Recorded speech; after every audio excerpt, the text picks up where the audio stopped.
नमस्कार साथियों, स्वागत है आपका आरडी ज्योतिष संस्थान के यूट्यूब चैनल पर।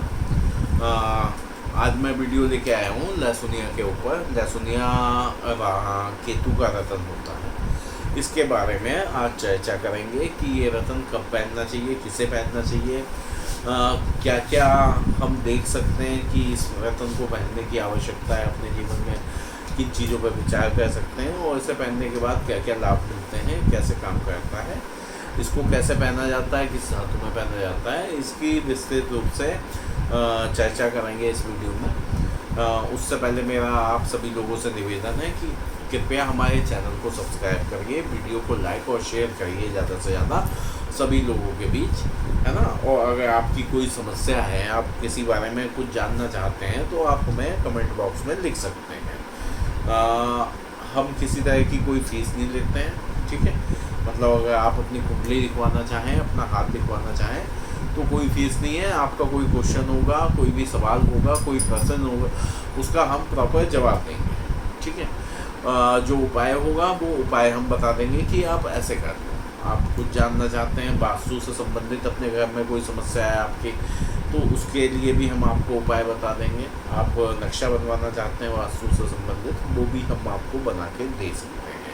उसको अप्रूव कराना, आगे आर्किटेक्ट से प्रॉपर डिज़ाइन करवाना, वो आपका काम होगा। लेकिन हम जो बना के देंगे, जैसे आपको रफली बनाएंगे कि इस दिशा में किचन होगी, यहाँ पर पानी की टंकी होगी, है ना, यहाँ पूजा घर होगा, इस तरीके से स्टेयर्स यहाँ पर होंगी, ये हम आपको बना के दे देंगे, है ना। बाकी उसको प्रॉपर जो ड्राफ्ट करेगा वो आपका आर्किटेक्ट इंजीनियर ही करके आपको देगा, ठीक है। हम जो बनाएंगे उसका कोई चार्ज नहीं लेंगे। हाँ, अगर आप हमसे जन्मपत्री बनवाते हैं तो ज़रूर उसका चार्ज है, या कोई भी पूजा से संबंधित सामग्री हमसे लेना चाहते हैं, शुद्ध सामग्री, तो डेफिनेटली उसके जो प्राइस होंगे वो आपसे लिए जाएंगे विद कुरियर चार्ज, है ना। लेकिन कोई ज़बरदस्ती नहीं है, आप जहाँ से लेना चाहें वो सामान भी वहाँ से ले सकते हैं, ठीक है। तो प्लीज़ फ्री सेवा करना है तो वीडियो को ज़्यादा से ज़्यादा शेयर करिए और लाइक करिए, चैनल सब्सक्राइब करिए। अब आते हैं केतु ग्रह के बारे में। अगर आपकी राशि में केतु अच्छी स्थिति में ना हो, केतु शुभ लाभ ना दे रहे हो जातका की कुंडली में, तो उससे संबंधित कई समस्याएं होती हैं। तो आपको संतान से संबंधित समस्या उत्पन्न होती है। अगर केतु आपकी कुंडली में अच्छे नहीं है, आपके वैवाहिक जीवन में भी समस्या उत्पन्न होती है। अब कई लोग कहेंगे वैवाहिक जीवन का संबंध तो शुक्र, उसके बाद बृहस्पति से, ऐसा नहीं है। हर एक ग्रह से कहीं ना कहीं फर्क पड़ता है, तो केतु से भी पड़ता है। अगर केतु अच्छा नहीं है तो वैवाहिक जीवन में समस्याएं आती हैं, ठीक है। तो बात यह है कि और क्या लगता है, कमर से नीचे आपकी कोई ना कोई समस्या रूप बना रहता है। पैरों में दर्द हो गया, टुकड़ियों में दर्द हो गया, बार बार चोट लगना, मोच का आना, हड्डी का ब्रेक हो जाना, है ना। पैरों की किसी भी तरीके से कोई नाखून नहीं पका जा रहा है, बार बार पैर फट रहे हैं और वो प्रॉपर सही नहीं हो पा रहे हैं, है ना। तो कोई समस्या अगर आपकी कमर से नीचे है तो उसका कारण भी केतु भी होता है। केतु कैसे बने थे ये आपको पता होगा, है ना, इस बारे में जिक्र नहीं करेंगे। इसके अलावा कई बार क्या होता है, आपकी संतान वो अक्सर बीमार रहने लगते हैं। आपके बच्चे बहुत ज़्यादा तबीयत खराब रहती है, सब आप कुछ भी करिए 2 महीने सही रहेंगे, उसके बाद फिर बीमार। कोई बच्चा 15 दिन सही रहेगा फिर बीमार, ठीक है। पढ़ाई से मन हट जाता है, गलत संगत में बच्चे पड़ जाते हैं, घर वालों की बात नहीं मानते। तो ऐसा भी जब होता है जब आपकी कुंडली में केतु अच्छे ना हो। जातक की कुंडली मतलब जो आपके बच्चे की कुंडली है उसकी तो बात बाद में करेंगे। अभी देखिए, आपकी कुंडली से आपको भी फल मिलते हैं, ठीक है। आपके माँ बाप के भी फल उस पर डिसाइड होते हैं, आपके बच्चे के भी डिसाइड होते हैं, सब आपस में जुड़े हुए हैं, चैन बनी हुई है ना। आपके जो पिछले जन्म के कर्म थे उसके आधार पे आपको ये जन्म मिला। ठीक है, आपके बच्चे के जो पिछले जन्म के कर्म थे उसके आधार पे उस बच्चे को एक निश्चित लगन में निश्चित समय में जन्म मिला और आपके घर मिला। ये भी उसके पिछले जन्म के कर्म थे। ठीक है, और आपके ही पिछले जन्म के कर्म थे कि आप अपने माँ बाप के घर में आए, पैदा हुए। आपके माँ बाप जो बने वो पिछले जन्म के कारण बने, है ना। तो इसलिए असर सबको पड़ता है। आपकी कुंडली का असर आपके माँ बाप पे, परिवार पे भी होगा, आप पे भी होगा, आपके बच्चों पे भी। ठीक है, वो कनेक्टिविटी रहेगी तीनों। अब केतु अगर अच्छे नहीं है तो बहुत ज़्यादा एक्सीडेंट होने के चांसेस रहते हैं। बच्चा जातक जातिका जो भी है उसका कहीं अक्सर क्या कहना चाहिए, एक्सीडेंट हो जाता है, दुर्घटना हो जाती है उसके साथ। पैसे की समस्या तो बनी ही रहती है, पूरा परिवार परेशान रहता है अगर केतु अच्छे नहीं है तो इस कंडीशन में। अब केतु के लिए क्या कह सकते हैं, क्या उपाय कर सकते हैं। एक तो बहुत ज़्यादा ब्राह्मण शब्द यूज़ नहीं करूँगा। जो काफ़ी लोगों ने जो ज्योतिषी बने हुए हैं उन्होंने इस तरीके से केतु को दिखाया है, राहु को दिखाया, शनि को दिखाया, जैसे वो 9 ग्रह के ग्रह ना होके कोई आपके दुश्मन है ना। अरे शनि हो, केतु राहु नहीं, ऐसा कुछ नहीं है। सभी ग्रह एक समान हैं, आपके लिए पूजनीय है ना। ये नहीं है कि ये वाला ग्रह है तो ज़्यादा अच्छा है, वो है तो ज़्यादा अच्छा है, ऐसा कुछ भी नहीं है। आपको सभी को समान रिस्पेक्ट देनी है।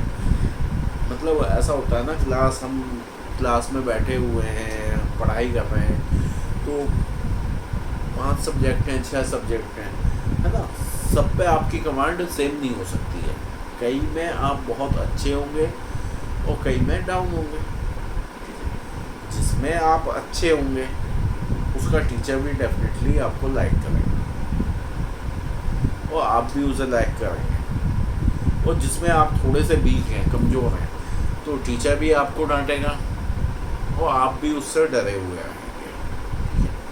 लेकिन ऐसा नहीं है कि वो टीचर आपका बुरा चाह रहा है इसलिए आपको डांट रहा है या इसलिए आपको पनिशमेंट दे रहा है, ऐसा थोड़ी है। टीचर तो आपका रिजल्ट अच्छा बनाना चाह रहा है ओवरऑल। ठीक है, वो कहीं से आपका बुरा नहीं चाह रहा है। सेम 9 ग्रह के साथ कौन सा ग्रह किस समय आपकी कुंडली में आपको खराब फल दे रहा है, क्या दे रहा है, तो वो एक परीक्षा ले रहा है, आपकी एग्ज़ाम चल रहा है, उसको निकालना खूबसूरती के साथ, अच्छे ढंग से, अच्छे नंबरों से, ये आपका काम। वो कैसे निकलेगा? लोगों की मदद करके, पूजा पाठ करके, अच्छे कर्म करके, पुण्य करके, ये आपका काम। अगर आप इससे अच्छे से निकल गए तो आपको अच्छे फल प्राप्त होंगे निश्चित रूप से। जीवन सुखमय बनेगा, भविष्य सुखमय बनेगा, आने वाला जो भी जन्म होगा वो सुखमय होगा। और अगर यही कहीं आप इसी में रहे कि ये ग्रह दुष्ट है, ऐसा है, उसे कोसते रहे, तो कुछ नहीं होगा। आप डे बाय डे नीचे जाते रहेंगे, स्टेप डाउन होते जाएंगे। तो अब बात करते हैं कि केतु की क्या क्या उपाय हैं। केतु के लिए स्नान हमने आपको बताया है, ठीक है। इसके अलावा कई हमने छोटी छोटी शॉर्ट्स बनाए हैं, वीडियो बनाई है, उसमें भी केतु से संबंधित उपाय बताए हैं, पूजा बताई है।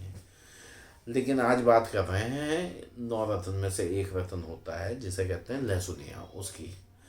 अगर केतु आपकी कुंडली में अच्छे नहीं हैं तो आप चांदी धातु में मध्यमा उंगली यानी बीच की उंगली में, इस वाली में आप लहसुनिया धारण कर सकते हैं। लहसुनिया बुधवार या शनिवार को प्रातःकाल के समय शुद्ध करके पहना जाता है। संबंधित दान दिए जाते हैं, जिसकी लिस्ट काफ़ी बड़ी है जो दान दिए जाते हैं। बड़ी मतलब 7-8 चीज़ें हैं जो दान दिए जाते हैं, पूजा करी जाती है ना, सब चीज़ें। उसके बाद लहसुनिया धारण कराया जाता है, तो असरकारक होता है। अब लहसुनिया की एक खासियत बताता हूँ। लहसुनिया नग तो एक है, लेकिन कई गिरोह के लिए बहुत ही प्रभावी है। लहसुनिया आप पहन रहे मध्यमा में, तो आप ये मानिए अगर आपके शनि थोड़े से भी रुष्ट हैं या शनि अच्छे नहीं है तो वो भी आपको शुभ फल देंगे। राहु अच्छे नहीं है तो भी आपको शुभ फल देंगे। केतु के लिए तो लहसुनिया है ही है।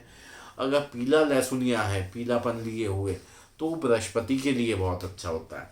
लाल लहसुनिया है तो मंगल के लिए बहुत अच्छा कार्य करता है। सफ़ेद लहसुनिया है तो साथ में शुक्र के लिए भी बहुत अच्छा कार्य करता है ना। बाकी हरे रंग का लहसुनिया आता है, काला लहसुनिया आता है, आप पहन सकते हैं। कई लोगों को कैंसर की बीमारी होती है तो उसमें काला लहसुनिया कुछ हद तक फ़ायदा पहुंचाता है। अगर शुरू की स्टेज हो, वो काला लहसुनिया पहना हो तो कैंसर आगे नहीं बढ़ता है। कैंसर के लिए काफ़ी लाभदायक है लहसुनिया रत्न, है ना। तो कैट आई भी कहते हैं लहसुनिया को। तो आप बता दिया, लहसुनिया कम से कम 9.25 का पहनना चाहिए। लहसुनिया नग जो होता है उसमें बीच में एक बारीक सी लाइन होती है, जिसे आप थोड़ा सा लहसुनिया ऐसे ऐसे ऐसे ऐसे घुमाएंगे तो वो कलर दाया लेफ्ट राइट होता रहता है। वो लाइन चलायमान होती है, चलती है। वो लाइन जितनी बारीक होगी, जितनी तेज चल रही होगी, उतना ही लहसुनिया अच्छा होता है। लहसुनिया बहुत सारी खानों का आता है। रायपुर की खान का लहसुनिया सबसे अच्छा लहसुनिया माना जाता है।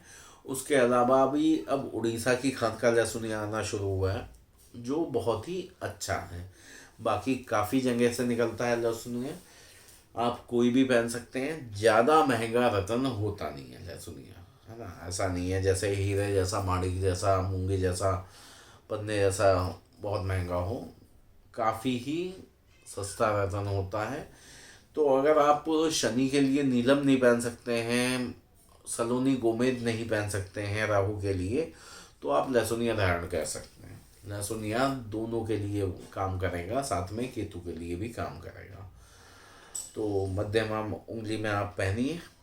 जिसकी कुंडली, जातक जातिका की कुंडली में केतु अच्छे नहीं है, कोई हमसे जानना चाहता है, हमें दिखाना चाहता है, तो फोटो भेज सकता है, कमेंट्स कर सकता है, अपना नंबर शेयर कर सकता है।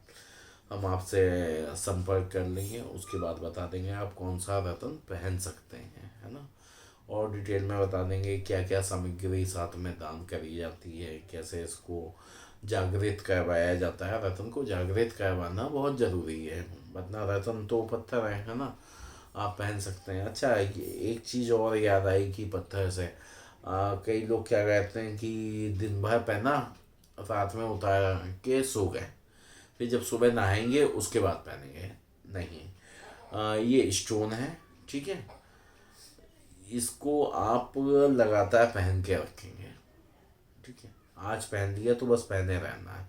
सूतक पातक होगा घर में तभी ये उतारा जाएगा। उसके बाद शुद्ध करके पूरी प्रक्रिया करके दोबारा से दान करके, संबंधित दान करके और जागृत करवा के फिर से पहना जाएगा।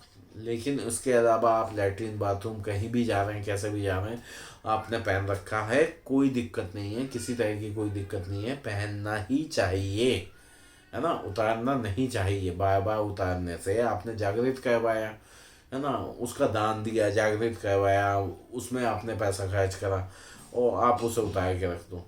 मतलब यही है, जैसे मंदिर में मूर्तियाँ होती हैं, जागृत होती हैं ना, उसका समय पर आरती पूजा पाठ होता है। अब कोई रोज़ उसे वहाँ से उठा के नीचे रख ले और घर ले जाए फिर लगाए, तो वो शक्ति नहीं बचेगी ना। तो सेम नग में है कि आपने एक बार पहन लिया तो पहन के रखना है, ठीक है। तो आज के वीडियो में बस इतना ही।